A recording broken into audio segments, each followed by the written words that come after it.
I don't have a joke this week. I just have a general observation that I found out today. I have hair now. I mean, yeah, that too. Mm. You had a hair anyway, but like it's looking extra long today. This observation that I found out today, I'm hoping this shocks you as much as it shocks me because it actually rattled me today. Cars 3 is in the movie Cars 3. Came out in 2017. What? Cars 3 came out in 2017. It's nearly 8 years old. Cars 3 came out in 2017. Weren't you like 8 years old? I was 15, but there's a fucking moth on my laptop. What the fuck's that about? I thought it came out like 2 years ago. That feels like the most post-COVID movie ever. It came out in 2017. What the fuck is that about? I agree with you, but it's very funny. This has just rattled me all day. Like it was just, I literally found it out and I went, gotta bring this on the podcast because I fucking got me. It's funny because it's like I see the poster for the movie Yeah. on Twitter all the time, being like, "This is the most hardcore poster ever." Yeah. It was a terrible movie. I like the start. Then it gets pretty shit after that. But yeah. Anyway, we're here to talk about football cars. You've rattled me even further now. Just smash the thing. Here at the glass table, we're just like you. I like to play football, I like to watch football, and I like to talk about football. Yay. I like to play football and I like to watch football and I like to talk about football. But we do things a little bit differently around here. Life could be a dream, Jared.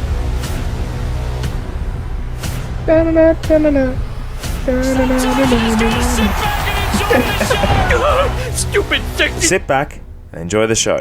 Welcome to the glass table. It's episode 97, which is about the same amount of St Kilda's trade targets. Jared, welcome. Hello, it's very good to be here. You're absolutely right. It seems that the St Kilda Football Club wants everybody right now, and that's really funny. Loving it. I bet you are. Seem to have made a lot of headlines this year. It's this little club down in Moorabbin seems to be just doing a little bit. This little club at Moorabbin has finally found a way to become relevant in September. Just by buying everybody. No, it's a real Audi showcase, isn't it? It's bizarre. It is a bizarre thing. But it's very good to be here. How are you going from not Moorabbin, from Adelaide? Pretty good. Alberton's treating me like a chameleon in a bag of Skittles. I don't know what's really going on. There's a lot happening. There's a lot of Not a lot. There's a lot happening, but there's not a lot happening. Yeah. Yeah, I know. I was going to say, you talk about St Kilda, you've had some interesting, is a nice way of putting it. Are we just going there? Are we just going to go straight into that? No, I was just saying, we can talk about that later, but it was just an interesting day of news going into Port Adelaide. Ever since our season's finished, well, coincide for the both of us. Yep. Very different sort of highways. For the people in Adelaide, it's like driving down Northeast Road and just not sure if you're going to get to the place you really want to. And then for Melbourne, I don't live there, so I can only equivalent it to being like driving from the airport to the city, and it's just like there is hits and misses everywhere.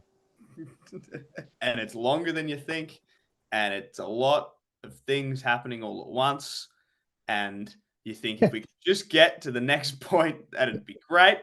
And you know it's funny? Even though you have that struggle, you still pass Essendon.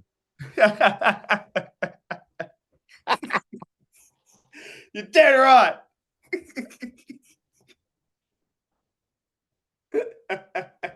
I'm very happy with myself after that. That's fantastic.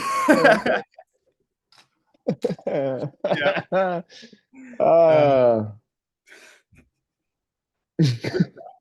Yeah. So nice to be back. Obviously, we're doing this on a Monday again. Our plan was to do it Sundays in the final series, but my Sundays have now become a non-existent time frame. They are sleep days. It's a day for they are sleepless days. Yeah, or at least it's sleepless nights into try and sleep during the day. Meanwhile, all trying to put together a shift at work, and then somehow trying to figure out you have to collect your car, but also fit in a 3-hour nap. and then fit in a 3-hour nap. Somehow it ends the day with a Formula One race that you somehow managed to survive watching. Worth it though. I'm booked. I can't fit you in. I'm booked. Suppose if you push the self-loathing. No, that happens in the morning. Still up for work. Fuck.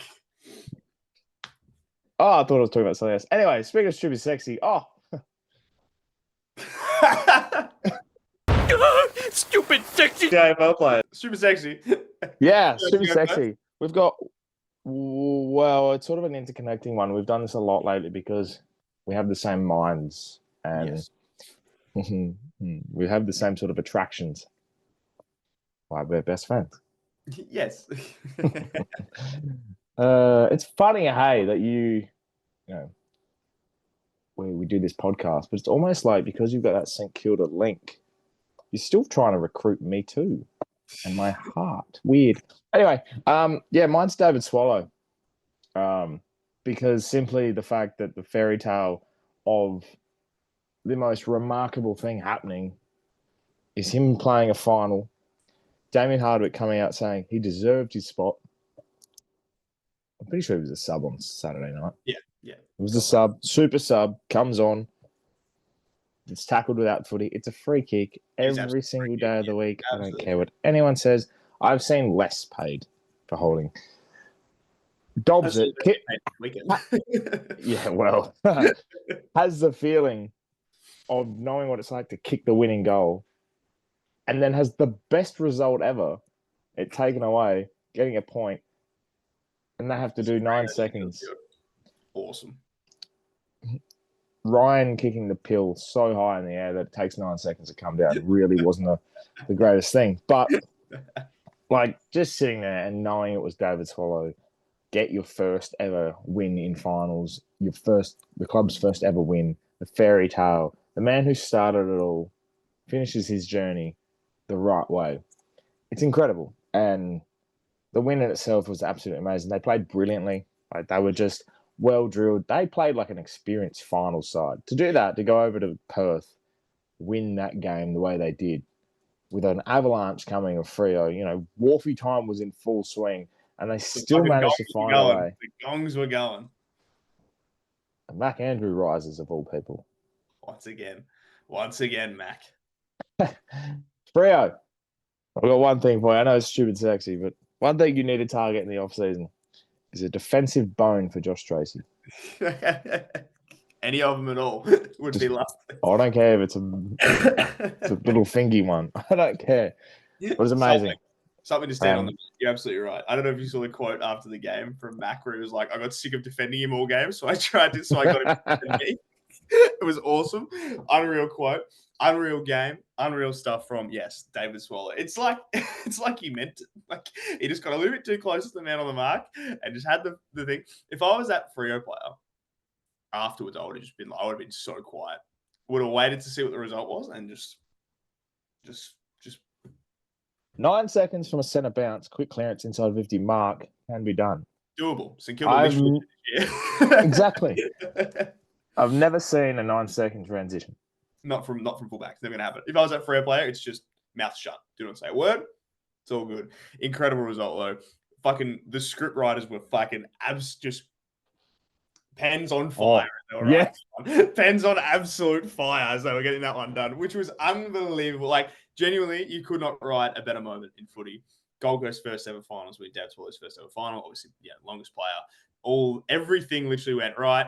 And we said this last week, and I feel very vindicated in us saying this, but it was going to be one in the coach's box. And Damien fucking Hardwick, like you said, it was a experienced team. And while the players out there weren't experienced, there was a very, very, very experienced person at Optus Stadium that day. And it was Damien Hardwick. And even when he brings on a fucking can't move Swallow, a guy that can barely get off the ground, get off the seat on the bench. And he was like, I'm going to put him on anyway. And he did it and they won. It's like, Yeah. man, do whatever you want Vindication. to do. Do absolutely whatever you want to do. Damien Hardwick, I reckon, is going to be the coach of the Gold Coast Suns for the next 10 years off of this almost alone because they're like, you did it. It's fine. It's all good. Do what you want. He's going to be like worst fault at the Eagles. Just stay for as long as you want. Like He had a trigger in his contract. Win a final, and it's immediately 15 years. Yeah, win a final. You stay as long as you want. You can be You've got your own car park. You'll be here forever. Extraordinary. And you're absolutely right. David Swallow's moment. It was probably the moment of the weekend, you'd say, or the win of the weekend. Just all the atmosphere of it ended the weekend on such an incredible note. Suns did it. Our team did it. We backed them in from the start. We did. And they got themselves a win. And that is extraordinary. And I think this leads perfectly into what you're going to say because we both had the same thing written down. Yeah. But they get a chance at a semi-final. Q. And it's a Q clash.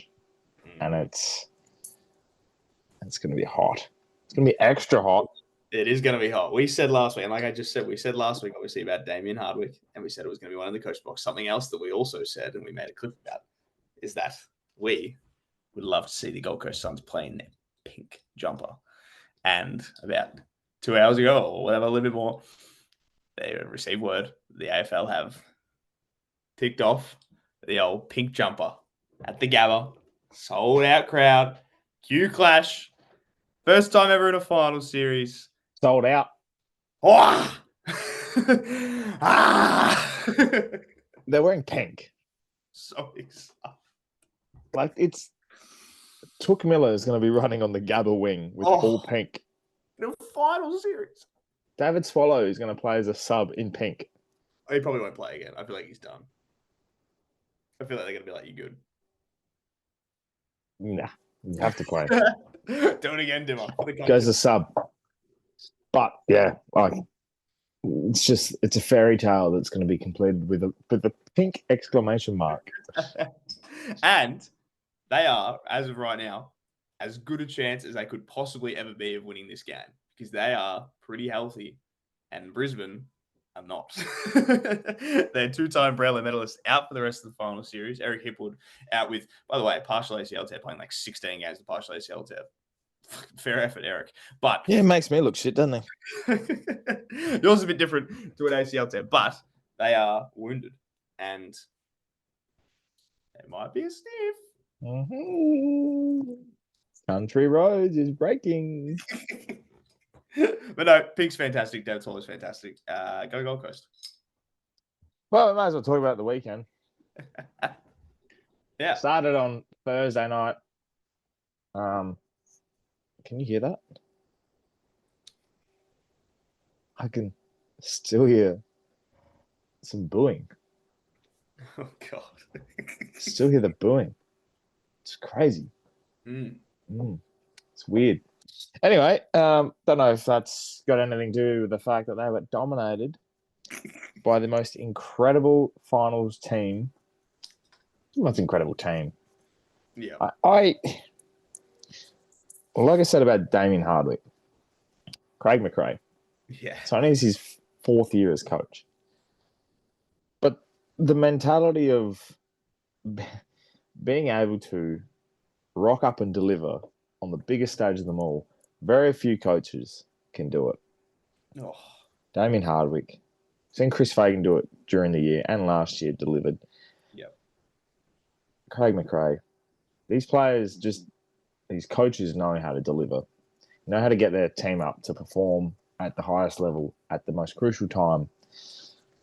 And experience in finals is absolutely everything. I saw this clip the other day of someone talking about, true footy, as we know. Jesse was talking about how the last 25 years there's been not one team that's as inexperienced as the Crows go anywhere near winning a flag. Yeah. And when the stage lights get so bright, sometimes you do get scared. And I think despite Tex 300, despite home final advantage with the crowd, There's not a worse team in the world you could play for your first week of finals in I was Collingwood. about to say, you could not have picked a worse They have team. a travelling army that's as loud as the home team. They have experience older than the Gold Coast Suns. They have an almighty. We mentioned it the last few weeks. They always have that chance. They found their cunt about them. There it is. They have the best player in the AFL in Nick Dacos. They have everything. They do. And you said it perfectly right. You never want to go up against them in September. And I think we literally said that last week. It was why I ended up tipping them, because I was like, you can't bet against Collingwood in a final series. It's like it's against my nature to bet against Collingwood in a final series, because they've won, burnt and killed them many a time. But also I've just seen them just do it over and over and over again. And I'm of the opinion that if you have Nick Dacos in your team, you are automatically a top 3 premiership favourite. I think it's just a guarantee every time. But you're right. Like, the lights were a little bit too bright, and you saw it again. It's the superstars, like you said, the guys that are older than the Gold Coast Suns, still side bottom, going out there and kicking 3 in a final for the first time in 12 years, 13 years, 14 years, whatever the case was. Pendlebury's still doing what he needs to do. Like I said, Nick Dacos just being a superstar. Jamie Still Elliott. side bottom. Yeah, still side bottom, getting that, getting those 3 goals. It was just, there was something about it. And I was very impressed. I was very, very, very impressed. And they're awesome. They are awesome. I love pretty much everything about them. And yeah, Adelaide seemed a little bit, I don't know if fumbly is the right word, but there was a clip, and I saw it get replayed the day after, and I think it was Kane Corns that mentioned it. And usually it's just Kane Corns matching, but he was right on this time. Like, there's a clip, and I remember watching it live as well, being like, that has not happened once this year. Riley Thilthorpe goes up for a mark and then like shirks it. Like, he goes up and pulls his arms down and like looks back and doesn't want it. I'm like, when has Riley Thilthorpe ever done that? Ever? I was like, this is weird. And when I watched that, I went, they're done, actually. Like, there's no comeback happening. That was late too. There's no comeback happening here. Collingwood's going to win this, and good on them, to be honest. I don't want to mention the whole Quainer stuff because it's been dead and buried and everything like that. Torched, basically. It has torched the reputation of the Adelaide Crows this year. And honestly, if there was anything that was going to bring them down, it was a scandal that just was going to happen. Boiling over. Yeah, and kept on boiling over. And I tell you what, as much as we don't want to talk about it, Isaac Quainer played his best game in years on Thursday night. And I was like, that feels pretty good, hey? And he didn't want to engage with the crowd, didn't shush him, didn't do anything like that. He just let his footy do the talking, and he was unbelievable. So, if anyone that's out there and is a player, or anyone that gets controversial or anything like that happens on or off the field, any incident that follows you into your footy, if you want to look at a way to respond with your footy doing the talking, Isaac Quainer is your perfect proof of that. Role model, executed it perfectly, and good on him. And I think it was fantastic. Was sensational. Was one of the best players on the ground on Thursday, and was so good. I love when a player proves people wrong. And Mason Cox, boy, did he flap. How good was he? How good was he? He was like, Greg McRae, you've done it again. I think Mason Cox should only be deployed in September. I'm absolutely full on. Gets to September and it's like Mike Brady. Just Mason Cox is like Mike Brady is defrosting. Just put him in when it's needed, because people are like, I don't know what to do. It's got 210 centimeter American just standing over me. I'm like, he's going to cost you a goal or two. You know that, but he's about to give you 4 or 5. I was going to say, you gained 5, yeah. I had this conversation with someone the other day, and it was very intriguing because it was like, I'm talking about, I don't know how Mason Cox could have the impact he does, yet does minimal in a sense. But as a big person, and you stand there and you've got a defender on you, you have no idea how to play. Good fucking luck. Yeah, and I think I've said it on this podcast. I reckon I've said it once a year pretty much. I am one of the biggest Mason Cox defenders in the world, because just having a player like him roaming around just sends the opposition team into just panic, because you can't leave him by himself. Because that's the good thing about him as well. He's not going to drop everything. He will take an uncontested mark if he's standing there. So you have to put somebody on him, and you also have to put your tallest defender on him. So it allows the likes of Elliott and Myercheck and all these guys. And while they weren't fantastic on the weekend, they were still great. Allows Darcy Cameron to roam a bit freer as well. Just very cool. I've been a big defender of him, saying you should play him anyway. He might not be fantastic, but he can kick a set shot. So if he gets a free kick for someone hanging onto his back, he can probably kick it. And he is a viable, can take a mark, so you have to put somebody on him kind of thing. I think he's so important. Not a top 3 ruckman like Sam McClure says, but he is very important to Collingwood, and I think Craig McRae got it right. Absolutely got it right. Honestly, I think for Mason now, going into the rest of the final series, the teams that they'll play will either be, well, I'll talk prelim specifically, but like the teams that he could play is either Gold Coast or Brisbane. Yeah. Generally, probably the better matchups you could get to play Mason Cox. Yep. Brisbane won't be able to know, well, it's happened before, they don't know exactly how to combat that sort of structure. Gold Coast, well, they don't really have a big enough tool to sort of suggest. We're going to put Mac Andrew on him. Yeah, the Collins, but then Andrew's not tall enough, and Cox will just push him out of the way. Like it's just Mac Andrew could play attackingly on him. Yes, but yeah, it's intriguing. So I think they'll keep him in the side for the rest of the final series, unless it rains. Then you can rule him out. 6 smalls, baby. Don't worry about it. Yeah. No, look, I'm telling you, if it's anywhere near looking like it's going to drop him. Get him out of there. Because that man, he's all up here. There's nothing down. Well, that's actually, you can't really say that, can you? But you can't really bend that way. No, you're absolutely right. He's very important. I like him a lot. Bend it like Cox. But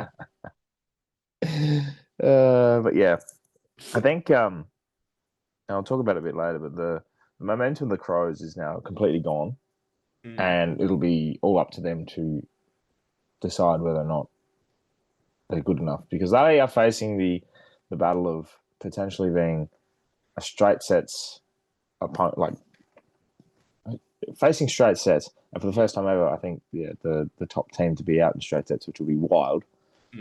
But not only that, such a momentum killer now that you've had a home final, lost the opportunity to play a home prelim. Even if you do beat the Hawks, you've got to go and play the Cats at the G, which is now just. I saw a meme, and it was MCGMHBA.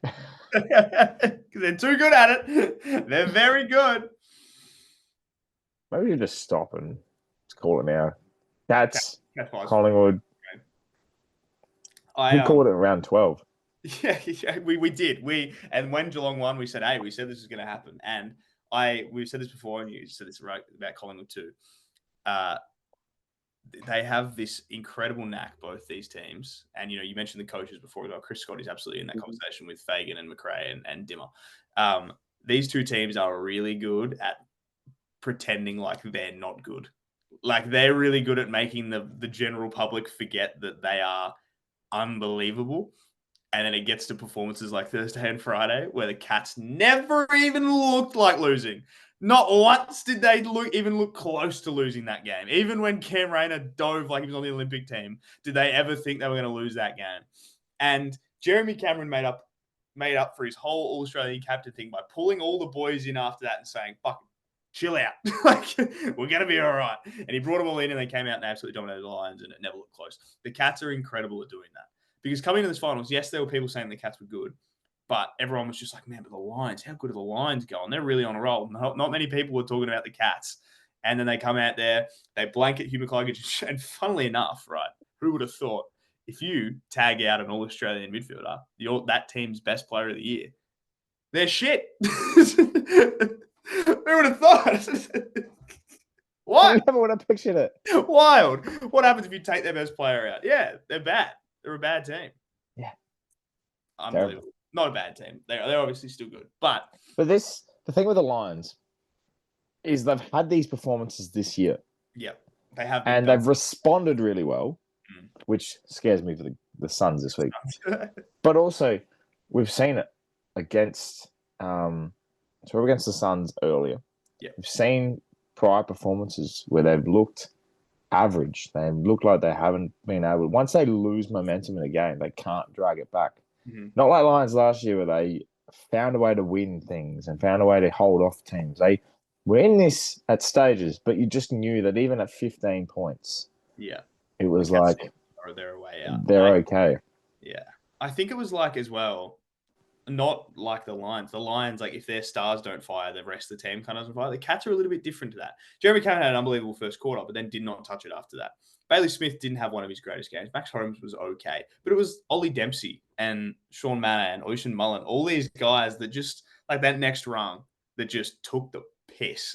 And the Lions had no answer. The line, like you can put your Dunkleys on your Smiths and everything like that, and that stops a fair bit in the middle, but if you don't have players watching out for everybody else, if you don't have players watching Ollie Dempsey just wander by himself down the wing He's the best wingman in the game. Yeah, he's unbelievable. And if you're watching him just wander his way down the wing and kicking snags for fun, then you're like, oh shit, we're in a bit of trouble. And it was very interesting to see. And you're right, they aren't like last year. And we got to tweet like this because I put out a tweet during the game and I said there needs to be a serious, genuine discussion about Charlie Cameron.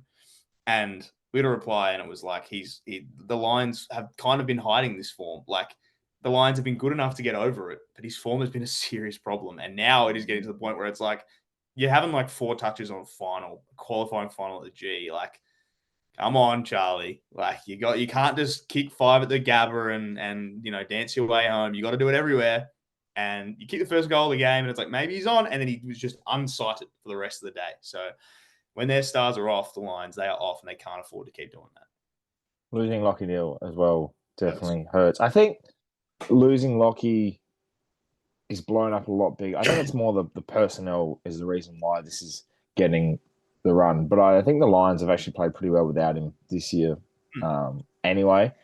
I didn't realise how important Eric Hipwood to their structure was. When we talked about his at sea partial ACL tear. And Logan Morris is as good as he can be. We know he's going to be a star, and he's had a fantastic year. But it's not. It's more just Eric Hipwood's experience, presence. He's just like, he can kick a bag on his day, but he also has the ability to just a bit of Mason Cox about it, has that presence, and I think the Lions aren't as scary, and when you know they're not as scary, you can exploit them. And I think whilst Lockie Neal and Eric Hipwood are missing now, if you're going to attack the ones that are in there, but then again, it's just almost like they'll have all this talk about, they could go out in straight sets. They lost Lockie Neal, they lost Eric Hipwood. McGluggage comes out this week, he's had 30 and 2. And 5, Morris kicks 5. It's just like, I don't think it's panic stations for either Adelaide or Brisbane. But there is a lot of a scary factor of them. They're playing 2 pretty warm teams right now as well. They're playing 2 teams that are doing all right. And you're right, like the Brisbane, while I said they need their stars to fire. The good thing about Brisbane is that they consistently do have stars to fire. It's just that they can't always get them all going, kind of thing. I just think, you're right. Like Hipwood not being there kind of restricts Logan Morris in that he then has to be like the only guy. Because all respect to Sam Day, I'm sure you're a fantastic person, but like Geelong just did not even pay him any attention. They were like, whatever, man. Like you're not going to be the guy that gets us today, so it's fine. And Callum Archie's gone off the ball a little bit as well. Yeah, he's playing a little bit of half back and stuff like that too. And I was kind of just like, all right. Yeah. It's one of those things where, they don't have the same structure as last year. And it's almost like, why would you detour away from that? I mean, losing Danaher obviously at the start of the year. But then again, most of their year was fine. So it's like, I think Hipwood is more important than we think. But again, like you said, I don't think it's panic stations yet. I still think they're very good. They just got to find a way to get Morris and all those Cubs guys the ball more. We'll talk about, just before we move on to the next games, but person I want to showcase a lot of love to. You talked about before, like the players that are second tier at the Cats, and the Ollie Dempseys, the Oisin Mullins, the Sean Manners, these players developing really well and have been outstanding. Tom Atkins. I was just about to say, I know who you're about deserves so much praise. It is such a diamond in the rough to have your star midfielders of Smith, Holmes, these players that play really well. We know the Cats have never been big possession getters until Holmes and Smith have come along. But Tom Atkins is your consistent 20 to 25 touches, even if he has 17, 18. But he'll have 10 tackles. He'll have crucial disposals in and under. He's a contested beast, deserves so much praise for the hard work. Talk about the pressure in finals and the moments that matter. I'm pretty sure in that not only that run on the Cats had, but even in the clutch moments where you might have thought Brisbane could come back. Tom Atkins' second, third, fourth, fifth efforts, just relentless. He is, and I think this is probably going to be one of the big things. Like, you look at your Bailey Smiths and your Max Owens, and they're going to poll really high in the Brownlow. They'll be top 3, top 5, whatever the case may be. I think Tom Atkins is every chance to win the Geelong BNF this year, because if anybody is so important to that team, it is Tom Atkins. He is unbelievable. Like, he is just, and I think in 10 years, we're going to look back and be like, just how fucking good was Tom Atkins? Like, he's going to be one of those guys where he will just be like, he's going to be severely underrated forever, because he is so good. Like, so good. Got a goal that he deserved. Like, absolutely deserved the goal that he kicked on the weekend, where it was like, that's a fucking reward for your effort, you know? And he tries. Like, and he allows Smith and Holmes to do all their flashy stuff, because he does all the dirty work, and it is awesome. I love him so much. He had 10 tackles on the weekend, 17 touches, as you said, kicked a goal, a few clearances as well. But it was just, it's the important stuff that he does. It's the team stuff. And, you know, if he doesn't win, I still think even into the BNF, clubs just go, oh, best player, you know, this and that. But the coaches award, the team first, best team man, players, these players who just do the stuff that need to. And Tom Atkins is, you know, he's crucial, absolutely crucial. And he allows these players to shine. And every team deserves a Tom Atkins type. Every team needs that defensive midfielder that's going to get him across the line. Brisbane have Josh Dunkley, and he gets a lot of the footy in and is fantastic. And he was good on the weekend, Josh Dunkley, but he just didn't have the midfielders to go with him. But Tom Atkins has those midfielders that will go with him all the time, and it's cool. It's like a bit of John Newcomb about him. Yes. Good segue. Perfect segue. Imagine playing your 100th game in a final. You're playing away from home at NG, and you're playing one of the classics. And how many times is it that we've seen a big margin at NG and just caught back within seconds? It happens often, doesn't it? It does. But also, clawing back or the other way around. Either way, the Giants have lost both times. This was the upset I predicted, because I could see it happening. And everyone raved about the Giants. They always talked them up. The Giants are starting to become the finals chokers. They don't know how to win them. Even when they've made prelims, right? They've had, they went out straight sets last year. The year before, lost in a prelim to the Pies. Lost the prelim to the Pies. They've been consistently there. They're a bit like Brisbane early days. I was about to say, they're like what Brisbane have done. Yeah. They made a granny in 2019, probably a bit premature. Yes. All of that. That's what I think cost them a little bit. I'll talk about that in a second. But yeah. Well, I mean, it's sort of a bit of in here, because even with, they've had their clean outs, they've had their recruits, they've had their draft picks and this and that. They've never really had that. I guess it's leadership in big moments. Like I look at Callum Ward going down this year, and I don't think he would have been so crucial out there on the weekend. But the way the Giants have been dominated by momentum consistently, not only in finals but throughout seasons, big concern. And I understand Adam Kingsley, second year coach and all that stuff, like third year as coach, and it's one of those things that you still just develop. At what point do you start going, this isn't working, and we need to do something about it? Because it's all well and good being the funniest team in the comp and everything like that, but when it comes to it, big concern. And I love the Giants. Yeah, I think they're kind of stuck in this, like, for lack of a better way of going about it, they're stuck in like the Essendon cycle of like, you've got this list and you don't want to rebuild because you think you've got the players for it, but you can't ever break that hurdle. And they're obviously well further. Oh, they're at Port Adelaide. Yeah, that's basically what it's the list that probably won't win a flag, but it'll always kind of be around there kind of thing. And like, I think this final, and speak about that 2019 grand final, I think it kind of messed them up a little bit, because I think if they don't make that grand final, they still have something to really push for. And I think because they've made that grand final, they have then spent the next 6 years after being like, our list is still good enough to make it kind of thing. Because you've got a lot of players that are still left over from that team, not a lot, but a few. So I think that kind of cost them, because they're like, no, we made it that time. And I was like, but like, you probably weren't the best team in it. Like Like the Pies should have beaten you the week before, and this kind of stuff. And I think it just, I don't know, they're really interesting because we always talk about the Orange Tsunami, and it happened a little bit on the week, and they cut back that deficit. They didn't do enough, and it's all well and good to cut back deficits, but you don't want to get out to that deficit in the first place. Which, like you said, they give up a lot of momentum. And yeah, you're right. Like you kind of see it coming. People gave the Giants a lot of love, but like I watched it in the last round of the year. The Saints took it up to them massively when the Giants had pretty much everything to play for and we had nothing to play for. So it was really bizarre. And yeah, I think we both said last week it was like the Hawks are every chance, and they were great. The Hawks, they were awesome, and it was very strong by them to not just get overcome by this wave, but get it, stop it, and then rebound back. That's so hard to do. So yeah, credit to the Hawks, and yeah, I don't know where the Giants go from here. I don't know, but it's interesting that we talked about experience in finals, and we know the Hawks did it last year where they got to a semi-final off the back of momentum, purely momentum. And it's funny now we sit here and they go, you probably wouldn't have thought they had great momentum coming into this final series, losing to Brisbane, had a good win against Collingwood and everything like that, but you just never really thought, are they going to do much? They come in and they just go, real good lads. It's their leadership.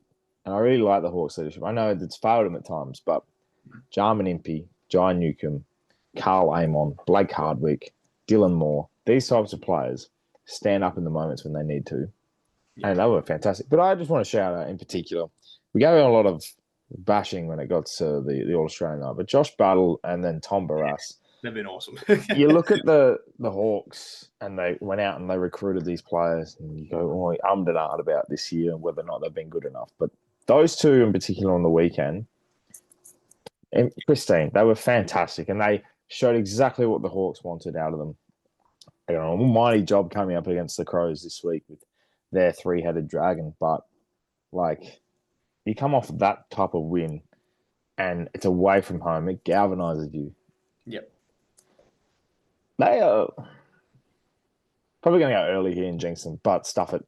They have the potential to make a grand final. Yeah, I agree. You know what they remind me of? Just with their leadership and the talent they've got out there, they remind me of the 2016 Dogs. Mm-hmm. They finished 7th and made their way all the way to the grand final. And you mentioned some of those names in there about their leaders, and let's look at them as you said. So Jai Newcomb, mid-season draftee, easily the best mid-season draftee anyone's ever had. Incredible footballer, was their best player on the ground on Saturday. Dylan Moore, delisted, re-rookied again, and now is their vice captain, dominating games, one of the best half forwards in the comp. You look at all these players. Jarman Impey was kind of just brought in as just, another guy that can maybe run around a little bit and get a kick and sort of see what happens kind of thing. He's fantastic. Carl Amon, fantastic. They have like this list build. Blake Hardwick, who is such an unassuming role player, but does it so well. Like we spoke about him last week. He's fucking awesome. Like he's so good at everything. Blanketed Toby Green. Toby Green was really poor on the weekend, and that was all thanks to Blake Hardwick. They have this perfect list built, and it's so much like the Dogs, where they got a bunch of guys from a rookie draft. They had these leaders built and bred from Hawthorn blood. Like there's just something about them, and I don't want to jinx them either because they could go out and lose by 60 points on Friday. But I think they're every chance as well. I think they're every chance to knock off Adelaide. And I am all aboard this Hawks train, I think. What helps the Hawks as well, and it's sort of diving into the preview a little bit, but like they were there a few weeks ago and they saw how it unfolded, the atmosphere, they got that experience about it, and it's like, oh, actually, we know how it's like. Now it's got the added finals to it, and it's like, we could do this. Kind of what Collingwood did a few years ago. They had a really good momentum run, which was like Hawthorn last year, and then the year after they were consistently better and worked off that, and Hawthorn could do that again. Connor McDonald and Jack Ginnivan are... It's actually very funny that Connor McDonald has missed a few games this year, and the Hawks have lost those. He's a bit of a barometer. A little bit of a barometer on Connor McDonald. Maybe they just got to yank the little thing on the back of his head and he just starts up. Off you go, Connor. Have fun. But it's like a little push the car thing. You pull the thing and it just launches. It's like a Beyblade. Off you go, Connor. Have fun. It's awesome. Rate it. Hot Yep. stuff. And then obviously, well, we kind of talked about. Yeah, I was going to say, we don't have to touch on Freo Suns too much, but go Gold Coast. I'm very happy about them. I'm very happy about them too. I said I love it. I love that Noah Anderson and Matt Real are really good. They're both unbelievably good on the weekend. Just so good. I love the. I don't know. I did have the feeling that the Suns could just go up there and win because Freo are I know how to choke. They've never been a great team in Perth. Like I said, it's like they have like the least home ground advantage of like any team because they don't really do it that well. Like they got thumped by the Lions there. The Saints nearly got them there. They lost to Sydney there. Like I mentioned all these last week, but like they didn't really know how to do it. So when the Suns beat them, I was like, yeah, fair enough. Like understandable. But like the Suns coming from this place to playing in this place, a very long way. That's a long way away. Yeah. Credit to the 3 or 4 bays of the Suns fans. More there than we thought there was going to be. So, oh my god, that picture of the siren and then the bay that's like on the broadcast side, all jumping together like limbs and shit, and I was like, yeah, go Gold Coast. I love it. Go the Suns. Bailey Humphrey. Talk about like finals players. And we've mentioned, like the Collingwood Stars and the old of Sidebottom and Nick Dacos the young, and we talk about Tom Atkins being so crucial on a Friday night. We talk about Blake Hardwick's role on Toby Green. Bailey Humphrey lit it up in the second quarter. Oh, so good. Crucial 10 touches. Crucial moments. And I love the fact that, we can talk about Matt Rowell and we can talk about Noah Anderson, talk about the captain's performances of Jared Witts. Again, the Suns' unsung heroes. Will Powell, Alex Davies, Joel Jeffrey. Took Miller doesn't need to have a lot of touches. No. Does really well. Bodie Hewland. I love Bodie Hewland. Like, I watched him firsthand when the Port played them at the Adelaide Oval. And whilst Port won the game, Bodie Hewland's performance of intercept marking, can read the ball well. That mark he took late on the wing as well was just unbelievable. He's another one that's unsung. Like, unsung heroes win you premierships, man. Easy to get caught up in the thing. I think Bailey Humphrey, he's currently now, he's probably like an unsung hero now because he doesn't get the love that Anderson and Rao does. And I've said this about Sarong before, but like Bailey Humphrey just has something. He has like and without better comparison, he has that little bit of Dusty about him where you can kind of put him anywhere. And I said this about Dusty, and there's only one other player I'd ever say this about, and it's Bont. But Bailey Humphrey could very well develop into that player where play him in midfield, and then when he rests, you put him at full forward, and he is still the best player on the ground. Dustin Martin could do that, and Marcus Bontempelli can do that. Robbie Gray could do that too. Robbie Gray could do that too. But like, those types where... Disappointed didn't think about that, actually. You and your Victorian biasness. It's typical. Games that I watch more of. Yeah. What's next? You're going to mention Aaron Hamill? No. But Bailey Humphrey has that little, I don't know. He's just got that archetype where it's like, just becomes... He's come a long way since he got his driver's license. Yeah, I know. we were on it well before anybody else was. I love it. Bailey Humphrey's awesome. Suns are great. Yeah, love their role players. And yeah, Dan Rioli, John Noble, Ben Long, just dogs. Like genuine dogs out there. Tell you what, I didn't mention this before, but I do want to mention it now. A club, and I love the clubs in general, and Adelaide can be included in this. The clubs that have had rebrands, right, and then gone on to be successful that year in some form. I love it because you believe in your own vision, and you're like, we're going to do box. It. You're like, we'll do anything. Yep. All right. They put their balls on the table and they've gone, we're all in. All right. Port Adelaide did it in 2020, 150th year, ended up making a prelim. Yep. The Crows this year, obviously finishing top of the ladder. Gold Coast winning their first final. You guys didn't do it, unfortunately. But hey, you're going to win the trade period. So I was going to say, we've got a million players coming in, so it's fine. So it's like anyone that has a sort of a bit of a rebrand or a change of look, fresh feel about it, makes it a bit fresh. Yeah. New coaches and everything like that. Looking Something at you, in Josh Carr. Something in that. In fact, Something that's in what it. I'm trying to think of. Richmond changed their logo, and it wasn't like straight away, but they won flags.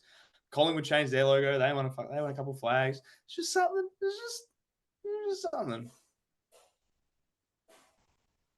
Maybe we should change our logo. Oh, we did. Yeah, Hey, we've become more successful. we won a flag.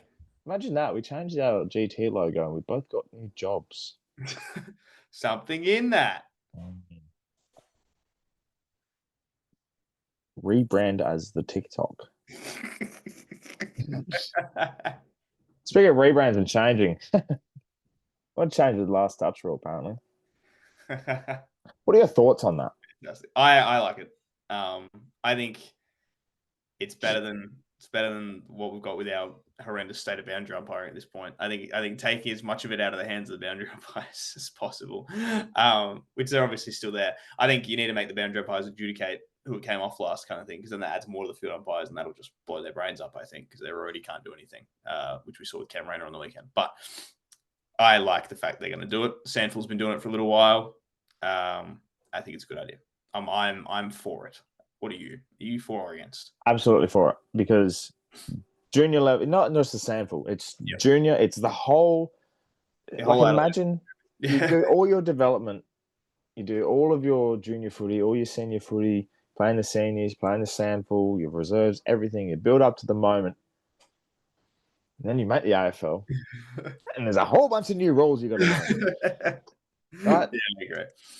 So I'm all for it. I think, honestly, the AFL needs to redevelop the whole rule book into a way that it's adjudicated from start to finish. Yeah.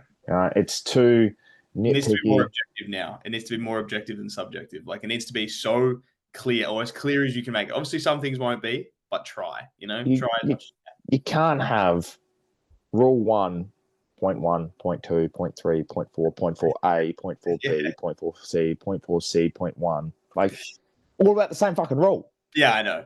And that's what we've said has been the issue all this time. Rule 1. That's what we've said. Get rid of the pill. Exactly right.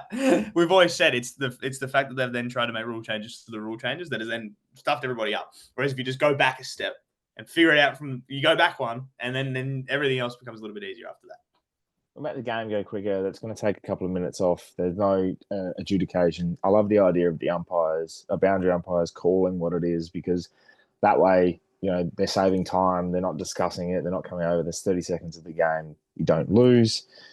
And I think that's a great way to say, all right, instead of a 32-minute quarter, we can have a 30-minute quarter. Right? And it quickens up everything. So I'm all for it. I don't know what else they're going to bring in. I didn't even think about the fact that hit out numbers are going to get tanked now. The hit out numbers, no one's ever going to break the hit out record ever again. Have you played North St Kilda on a Sunday afternoon? No one's going to break the hit out record, though, because there's no more fucking boundaries. So. Because it's last disposal, and that's true. Yeah, it's still there. So, like, you're basically replacing the last disposal. You're basically just replacing the insufficient intent with the last disposal. All right. So then it's all basically, and it's all the way around the ground, so it's a lot clearer. So it's not players inside forward half who just kick it, dribble across the ground, and it goes out of bounds. It's a turnover. Yeah. The AFLW do it really, really well. Like inside your forward 50 and defensive 50. Great name for rule too. Lasso rule. Yeah. This one. Well, there's a GT out of context for you. So I think if they adopt it the way the AFLW, I didn't actually read the whole thing, to be honest, but I think it's between the arcs. So yeah, if it's between the arcs, perfectly fine. Absolutely love that. Love that inside defensive 50 and forward 50. You can still pay deliberate, because why not? And majority of the time, if it's a free kick inside forward 50, then it's probably someone's kicking it on the full. Exactly. So yeah, I'm for it. I'm definitely for it. And I don't think there's a lot of backlash to it either. I think people have just been like, finally, like we've just been waiting for this for a while. That's fine. We'll do it. So yeah, I like it. I'm all for it. Yeah. I don't think there's anything in particular. that's going to really affect the game. Takes a load off the insufficient intent, as I said. So I'm all for it. I don't know what else they're going to bring in next year. Hopefully they don't change too much. No, I think Greg Swan coming in, I think it's just going to be like just simplifying things. And if it's just simplifying things, I'm okay with that. If it's just that, like doing that kind of stuff, that's fine. If they can figure out something to do with the goal review system, which I don't know what they're going to do, but if they could, that'd be great. Regardless, I think either way, it's going to be okay. The AFL will get that one right, which is great. The one thing they got wrong on the weekend is the fact that David Roden didn't fucking goal umpire. That was a ridiculous decision. That's a silly decision. And we then saw goal umpires make mistakes, and I was like, and that's why. And it was just like, all right, you need Roden in there. He's not just because he's smiling. He's actually a very good goal umpire. Biggest loser on the weekend wasn't GWS. It wasn't Adelaide. It wasn't Brisbane. It wasn't Fremantle. It was the umpires. You have all eyes on you. You've just made the worst call in history with the rain, the double free. The second free kick's there because you shouldn't be doing that in the second free kick there, but it shouldn't have existed in the first place. Shouldn't happen at all. Yep. Then you have the double mark on the goal line, which was clearly inside. You could tell it from the broadcast side with Darcy Cameron. Yep. We're still calling for a review. They're the ones you just do the silent review. Yeah, I know. Just do it. Just be like, it's fine. Use the post. It's all good. Like it's just they were the biggest loser, and it's terrible, man. That's why when they bring this last touch rule in, I'll be very, very happy. Yeah, I think just trying to take last disposal rule, I should say. Trying to take as much of the game out of the umpire's hands as possible is definitely the way to go, because it's just it just calls for just shit.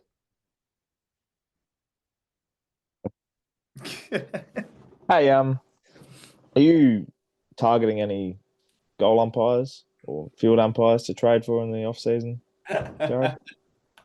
Look, I don't think so. But David Roden could probably still kick a pill, so I wouldn't hate him coming across. I feel like we don't need to give up like a fourth.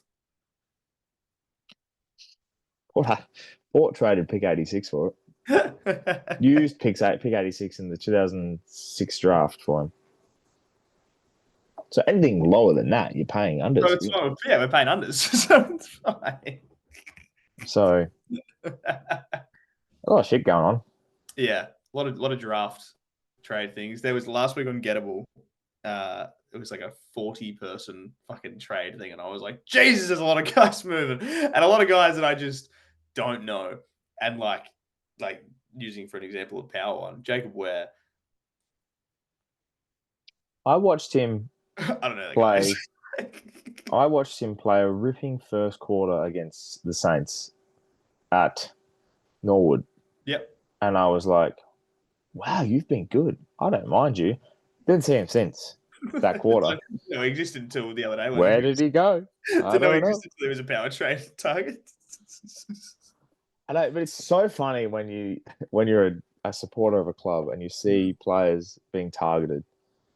And it's just like, you're just like, oh, he actually wouldn't be that bad. Yeah, it's the classic, right? It is an actual classic. Like every time, and then everyone becomes an absolute expert. They're like, oh yeah, no, he's been all right. He's had a pretty good year. He just hasn't getting used very well. He's just not being used in the right position, you know? Oh, an unrestricted free agent. We're basically getting him for free. Free. You know what's the biggest fucking example of that I've ever seen in my life? Josh Shackey. Right, Josh Shackey when he went to the D's, and people tried to pretend like he was going to be the next fucking superstar key forward, and he was atrocious. And I was like, I could have told you that from years ago. Josh Shackey, forever remembered to being the unused sub in the Carlton semi-final. Josh Shackey's still sitting on the bench at the G. That was my favorite running joke of that year. What do you think's gone longer? Josh Shackey sitting at the bench, being the sub, or the welcome to country for the Giants versus Hawks game? Good Lord. They're neck and neck, they are. They're actually. But rumour has it that St Kilda are trading for it to be the new welcome to country at the Saints home games.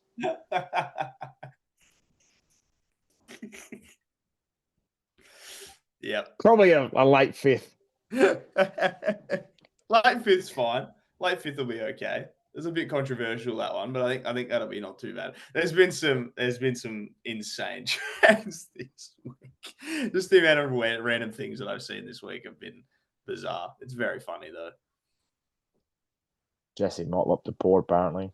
Jesse Motlop to Port was one that I saw earlier. Although there's a little bit of a sprinkle. The Saints are sniffing. Maybe they could package up TDK, Carlton players. Jack Silvani, Jesse Motlop. That could be a chance. Could be a chance. I know Port's also interested in. I mean, apparently Elijah Sardis went for a medical at Albert and Noble today. They thought it was Albert. It was actually Marabin. Because he's also going to the Saints. The Bombers picked Sardis before Philippon, and they went, yeah, you can have him anyway. Yeah, I did hear Sardis was joining a medical. I don't know what to believe. This is the trade period. It's one of those things we just don't know what to believe. No, I know. It's awesome, though. I love it. It's like my favorite time of the year because it's just like you just see some really insane shit. Like, and there's ones that you haven't even thought of all year. Brendan Starcevich is like a lock to go to the Eagles, and he's playing in the back six for the for one of the premiership. I heard Essendon wanted him. Yeah, and they want Zach Bailey, and it's just like these really random ones. Saints.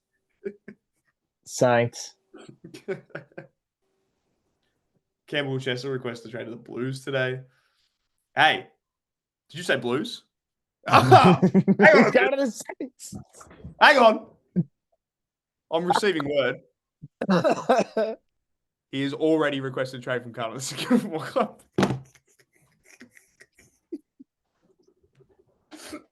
That's just what it is all that. And now I think journos are just making stuff up just to be like, yeah, they're all honestly good. How are we going to fucking play a game in the league next year when everyone plays for us? It's just St Kilda A versus St Kilda B. But like, fucking hate to be at the intra club. Imagine not getting picked.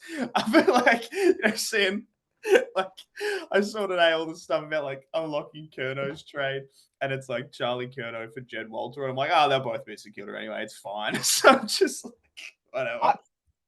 Honestly, all seriousness, Charlie Curnow, Jed Walter, they've got like 3 first-round picks. A first-round pick and Jed Walter for Charlie Curnow. It is just resetting Carlton, though. It could take them back 10 years. Hang on. How old is Jed Walter? He's 20 years of age. I'm going to say it's like 20, yeah. What's Charlie Curnow? Like 28, 29? Is it 28? 28. Oh, as a 28-year-old myself, he passed your prime. I don't think so. I think he literally perfectly fits the Suns' thing of they're in the window, so you may as well trade for him. Oh, Blues are not long. Yeah, that too. Or Security Mafia calls. The running joke of the St Kilda Mafia is diabolically funny. It's so good. Like, that video of Joey Montagna sitting in the Triple M office with his feet up is an extraordinary video. It's just like Mafia strikes again. I don't understand. I don't know. It's funny though. Very, very funny. You guaranteed 4. There's a potential for Sam Flanders. Cam McKenzie.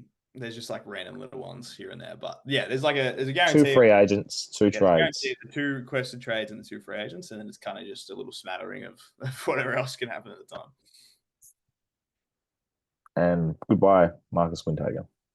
I don't think so, but we'll see. Kind of hard to leave a club when you know you get 17 others. And like, I don't know, like you have to be thinking in your head, everyone else is coming here. Why would I be leaving? Like, clearly they know something that I don't. I don't know. I don't think they fucking know anything. They just saw money. Nah, just love it. Love it. 10th place spot and 2.5 million under my couch. Jack Silvani's getting extra because he's got pocket money. That'll be interesting. We'll see how we go. Have to cut costs because they're paying players, so they send you off to like Sydney. I'm sorry, we had to keep Wintager, you in Melbourne. So sorry. We'll pay out the rest of your contract and they'll pick it up. Kind of like the Brody Grundy dude who's still getting paid by 6 other clubs.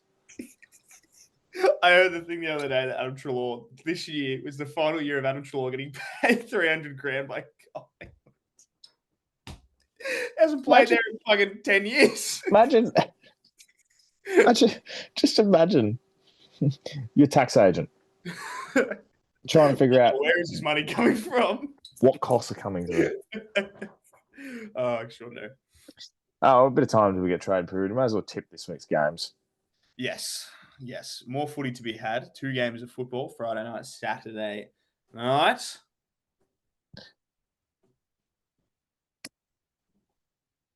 Now, Friday night. No Thursday night game. Kind of a good thing. Kind of sick of it. Yep. At the Adelaide Oval. Game sold out. Mm-hmm. I really want to tip the Hawks. I really, really do. And I think they will win. Mm-hmm. But I'm going to tip the Crows because this is a type of game that you can sit here and they can sit there and they can take it 2 ways. They've had all the media scrutiny. They've got an 8-day break. They come up against a Hawks outfit who've just played an absolute blinder at NG. They've had a 6-day break. Maybe the Crows have had too much time to think about this week. Maybe they got too much on their plate. Maybe they can't handle the finals heat, the finals sunshine. They do get Josh Rochelle back. All these questions will be answered, obviously. It's about how you can back up. They weren't terrible last week. No, they got scared. I just think they respond.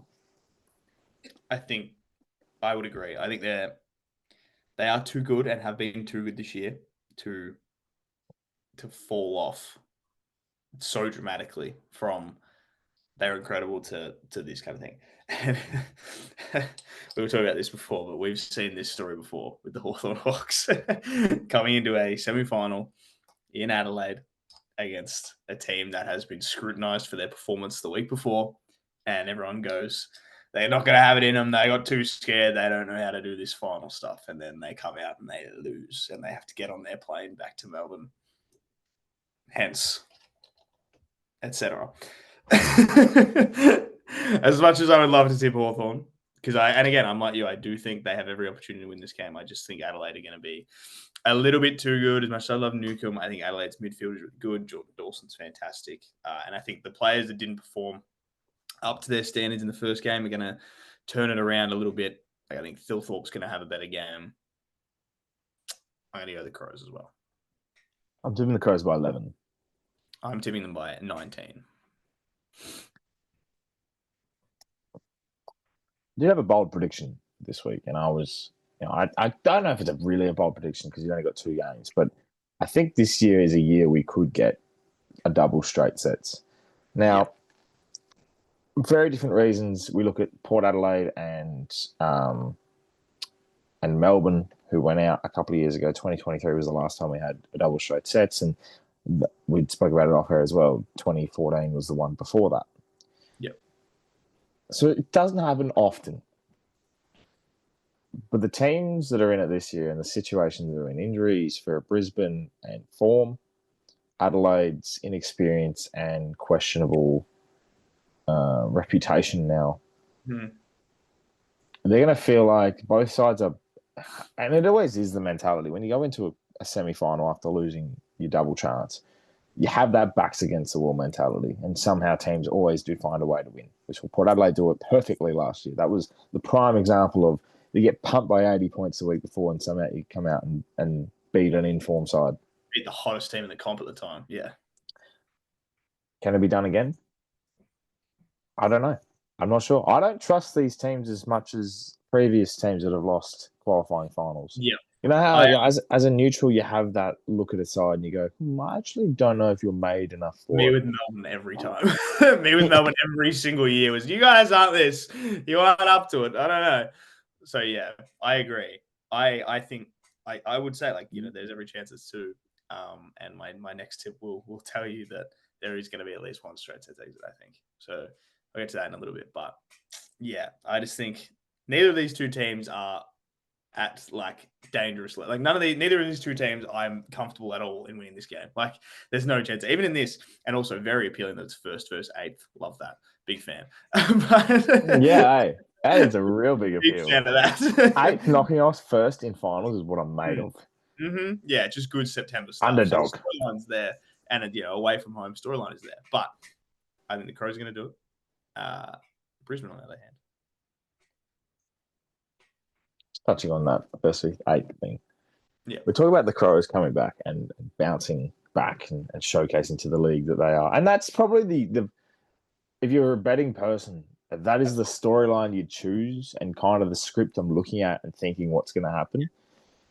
But the redemption arc of the Hawks going from last year to this year and actually getting to a prelim. Guinea pulling out a plane at some point during the game. Sells newspaper headlines. This will be this is the game I'm looking forward to this week is the Crows Hawks, purely for the storyline factor. Yep. Saturday night, on the other hand, the Suns are going to go over and pump them in the pink. I hope so. We're going to have a repeat of the 2017 preliminary final where the instead of the Tigers, it's going to be the Pies and the Suns, and it's going to be 95,000 people with 2,000 Suns fans dominating two bays. Yep. And the rest is black and white. Big fan. I think the Suns are just well covered. And once the Suns remind me of Port's 2013 year where they finally made finals after such a long time. And they went over to Melbourne and they beat the Pies at the MCG and then came up against the Cats the week after, lost by a couple of goals, but they were heroic. I think they can live off the momentum of winning such a close game. And I'm actually going to tip them. I think you're going to tip them as well. I'm going to tip them by 6 points. Yeah, I was going to say this one's much closer. This one's a Gold Coast by 4 kind of action for me. And I tend to agree. And like I think the cards are kind of just falling in the right way for Gold Coast as well. Like the right injuries are happening for them to be okay. They're kind of matching up kind of well. Like the Suns don't have the most potent forward line ever, but it becomes like Harris Andrews versus Ben King, and then like Ben Long's going to pop up and kick a couple or whatever. And I think it's just kind of like other than Sam Collins, the Suns' back line isn't great, but then it's like the Lions' forward line isn't very good right now either. So everything kind of just is working out a little bit better for them. And now that Neil's not in that Lions midfield, it becomes Dunkley and McCluggage versus Rowell and Anderson.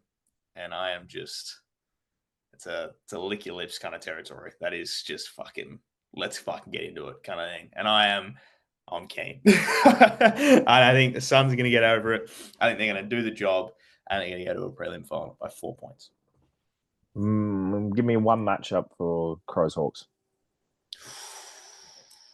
Got to look at the Thilthorpe Barras. That's exactly what I was going to pick. I was actually just thinking. I don't go Thilthorpe Barras. Thilthorpe has a big case to answer now after last week, and Barras is in incredible form right now. Probably the best form of his season right now, Barras. So it's going to be good. Big boys throwing themselves around, and like if the Hawks are going to win, they have to stop Thilthorpe. That's the only way they do it. So really looking forward to that. Do you have a different one that isn't Thilthorpe and Barras? Newcombe versus Dawson. Mm. That's a tough cookie matchup. That's the one that I'd sit here and go, if Dawson has his 22 and kicks 2, the Crows win. Yep. But if Newcombe has a game like he did last week and is tackling everyone, then the Hawks go on and win. And I think this game is such a fine line between that. I almost go the next crucial matchup is the Fords versus the goalposts. Yeah, the big ones, boys. In the big ones, lads. Yeah, well, whoever kicks straight wins the game. Yep. Type thing. Because they're going to have opportunities.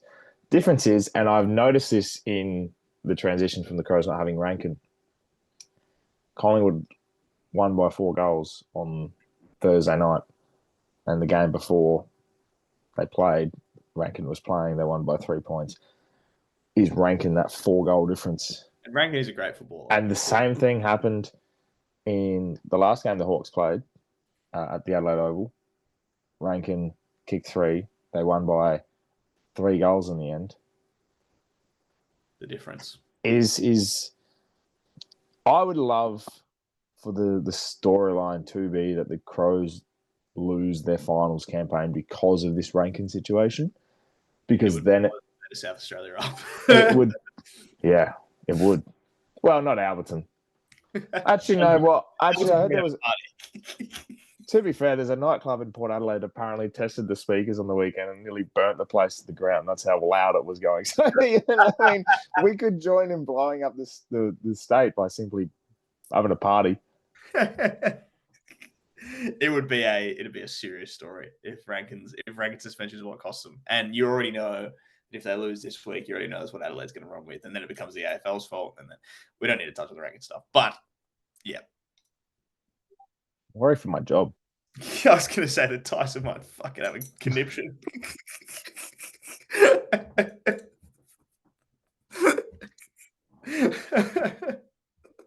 Can't wait to work on the Monday after. Like, oh yay! Oh, The no. Sheffield should start. Oh no, my 6th fucking Crows piece. Oh, another graphic. If we get to like 22 different stories, I might just start using one picture of every player. Seeing how many players you can roll out before it gets the sub gets rolled out, and everyone's like, "Why'd you use him for the thumbnail?" He's like, "I ran out of everyone else." Zach Taylor, come on down. Isaac Rankin, target trade for St Kilda. In the Suns matchup, We said it last week, but it's the coach's box. Fags versus Dimmer. Love it. I like that. That's Big two fan. experienced campaigners. Yeah, two guys that know how to make grand finals. One knows how to win it more than often than the other one, but I'm very much looking forward to it. It's gonna be good. I like that. What about you? Matchup? This is I love a leadership game. Mm-hmm. And one that when the club is back against the wall, injuries galore and everything like that, your leader your captain stands up. And Harris Andrews versus Ben King. Yeah. Went goalless last week, Kingy. Yeah. Jack Rewald's fucking licking his lips right now. And they still won the final. I know they won one, but Jack Rewald's licking his lips, being like, 0-3. I did say last week that he would, if he misses and didn't kick him, that we got questions. Maybe I'm smarter than Jack Rewald. We get another week to figure it out. That'll happen next week, live. I like that matchup. Harris Andrews got to have a big one. And we spoke about this when we were watching the Lions Cats game on the weekend, but they didn't have an answer for Jeremy Cameron. And Jeremy Cameron and Ben King are very different players, but it becomes this thing of, does Harris Andrews sacrifice his intercept game to truly be able to be the one that nullifies this football? And we know that Ben King likes to stay very close to home, like he doesn't roam very far, Ben, and that means that he's going to end up on Harris Andrews more often than not. And it's literally going to come down to Harris having to do what he does best. And that could even be like a tactic for the Suns. They could send Mac Andrew down there as another key marking target to really test, really stretch that Lions defense a little bit. That's the thing. Like, if Harris Andrews is down there, then Ben King's your only real big key target. And we saw when Port played them that you can exploit the intercept game by just having your best interceptor in Alir playing freely, and you're just chucking a first gamer on him. Mm-hmm. But it's the intercept that makes a difference. So, interesting times. I'm very intrigued. Club finals. Yeah, footy's good. I'm just glad we're getting some good games of footy. It's getting some. It's one of the better rounds of footy we've had in terms of finals in a while. Even the first two games, while they weren't as close as possible, like had that finals feel. Yeah, Collingwood Adelaide had a massive finals feel. That felt like the biggest game ever. And then Cats Brisbane was very similar. Obviously, the result wasn't great, but even up until the end, it was loud and it was good. I liked it. Every game, you felt like finals. So, and that's where I think the pre-finals buy works. Is you can get that build up to it. Has its own little situation. We don't need a wild card round. No. Bring in a wild card round, then you're going to have the likes of Port and the Saints. Looking forward to it. Port Why Saints. do I need just the quartet, hey? The quartet of shit football teams. Port, Saints, Carlton, and the Dogs. Oh, Essendon. No, Essendon wouldn't be there. No. If you go based on the ladder, right, the wild card round would There's be the gonna be Dogs, Swans, Carlton, and St Kilda. The Dogs would play the Saints. They beat us by a combined 140 points during Actually, this. no, sorry. It would just be 7th v 8th, wouldn't it? 7th, 8th, 9th, 10th. Oh, yeah, it'd be 7, 8, 9, 10. Yeah, true. Oh, so we'd have the Suns versus the Swans. We'd have the Hawks versus the Dogs. Hawks, Dogs.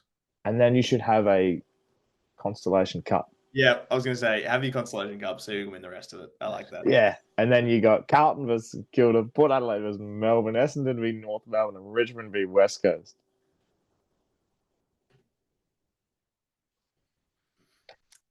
Yay. We'll talk to you next week, everyone.